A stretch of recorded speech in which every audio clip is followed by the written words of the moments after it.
Hi, this is Ryan Blair from Halo Inc. and today I'm going to be showing you step one in our maintenance procedures for the Xerox Versant 180. What we're going to be doing right now is cleaning the fuser assembly. So what we're going to do is we're going to click on machine status, and then we're going to go over to tools in the right hand corner here. And then as long as you aren't logged in as admin, it should be the third option down. All you do is click clean fuser assembly. We're going to run 5 sheets, and we're going to just select any tray that you know has paper in it. So we're just going to do 5 to bypass for now.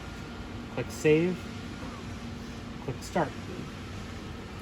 Now it's going to warm up, and what this is going to end up doing is it's going to clean the fuser of any dry toner or particles that's on the fuser, and this is a good way to clear up any possible defects that you might be getting. So if you are getting defects in your print, this would be a good first place to check.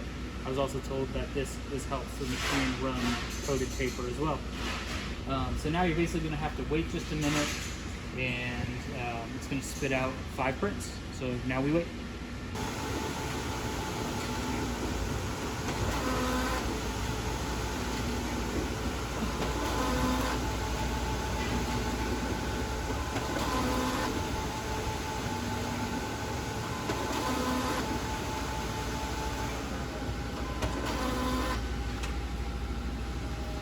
And that is how you perform the fuser cleaning step of the maintenance process. Thanks for watching.